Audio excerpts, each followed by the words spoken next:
আসসালামু আলাইকুম প্রিয় লিসেনার্স, সবাই কেমন আছেন? আশা করি সবাই ভালো আছেন। আলহামদুলিল্লাহ, আমিও ভালো আছি। আপনারা শুনছেন ভৌতিক স্টোরি পর্ব 1, ভয়ঙ্কর নিষেধাজ্ঞার একটি ঘটনা শুনতে চলেছেন। আশা করি ঘটনাটি সবার কাছে ভীষণ রকম ভালো লাগবে। তো ততক্ষণ আমার পাশেই থাকুন। চলুন আর বেশি কথা না বলে চলে যাই ঘটনায়। ঘটনাটি বহু বছর আগের ঝিনাইদহ জেলার কোনো এক গ্রামের। সঙ্গত কারণে গ্রামটির নাম আমি বলতে পারছি না। গ্রামে একটি ছেলে ছিল যার নাম ছিল ইমন। তার মা ছোটবেলা থেকেই অসুস্থ থাকায় সে তার খালার কাছেই মানুষ হয়েছে। ছেলেটি যখন খুব ছোট তখন থেকেই তার খালার কাছে মানুষ। তো তার খালা তাকে প্রচুর পরিমাণে ভালোবাসত। তো তার মা একটু বেশি অসুস্থ হয়ে যাওয়ায় তার কোনো দেখভাল করতে পারে নাই, যার কারণে তার খালাই তার সকল প্রকার দেখাশোনা করত। তার খালা শোল মাছ খেতে খুব পছন্দ করত। তো ইমন যখন একটু বড় হলো তো ছিপ নিয়ে তাদের বাড়ির পাশেই একটা পুকুর ছিল, তো সেই পুকুরে গিয়ে তার খালার জন্য শোল মাছ ধরে আনতো।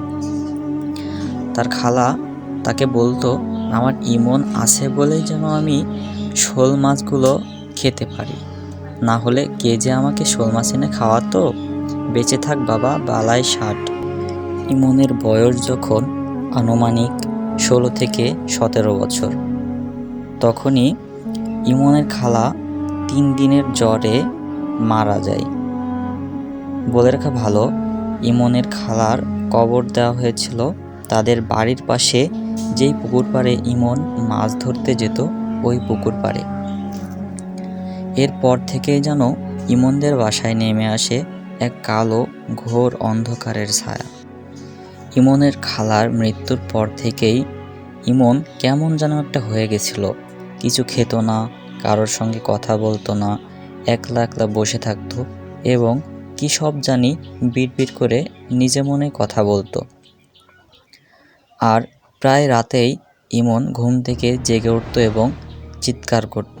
মা বাবা জিজ্ঞেস করলে বলতো তাকে নাকি তার খালা নিতে এসেছে এবং তাকে সঙ্গে করে নিয়ে যাবে।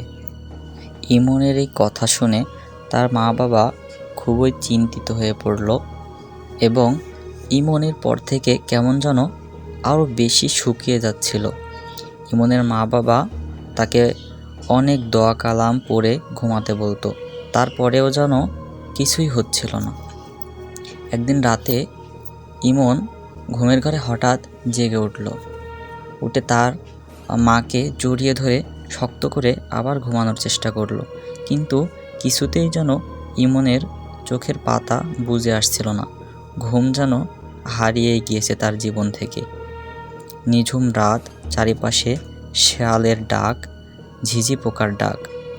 সারাটি গ্রামে কারোর কোনো সাড়া শব্দ নেই, সবাই গভীর ঘুমে আচ্ছন্ন। ইমন যেন একলাই পুরো গ্রামে জেগে আছে।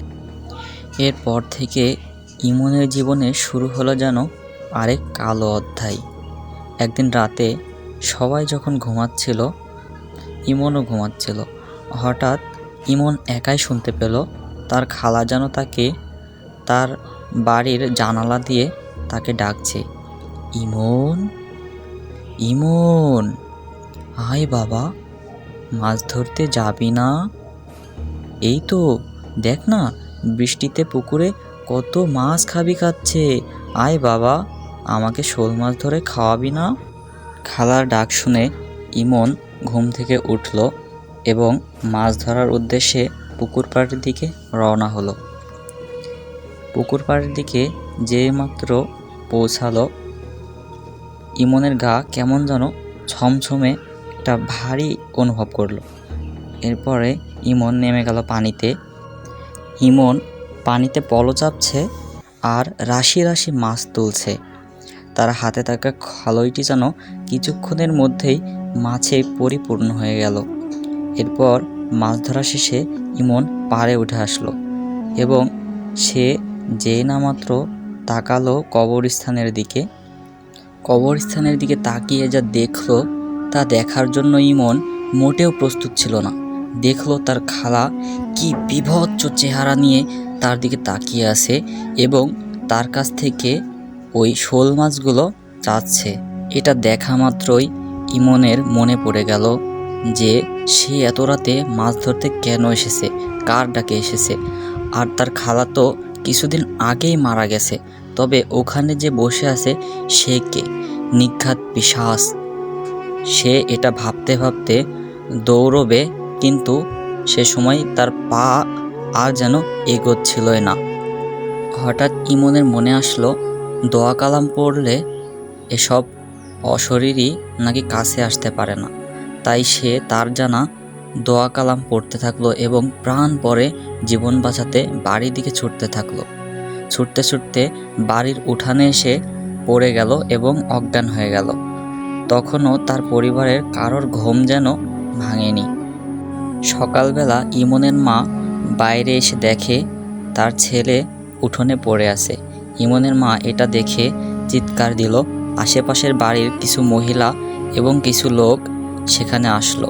তার আসার পরে যা দেখলো ততক্ষণে ইমনের মুখ থেকে গ্যাজলা বেরোচ্ছিল। ইমনের মা ইমনের বাবাকে বলল পাশের গ্রাম থেকে ডাক্তার ডেকে আনতে, কারণ গ্রামটিতে কোনো বাজার ছিল না, পাশের গ্রামে ছিল বাজার। তো ইমনের আব্বু যখন বাজার থেকে ডাক্তার ডেকে নিয়ে আসে, তখন ডাক্তার তাকে দেখে কিছু ঔষধ দেয় এবং একটা ইঞ্জেকশন দিয়ে যায়। আর ডাক্তার বলে ওষুধগুলো ঠিকমতো খাওয়াতে কিছুক্ষণ পরেই তার জ্ঞান ফিরে আসবে। অথচ বিকাল হয়ে যায়, তার জ্ঞান ফেরে না।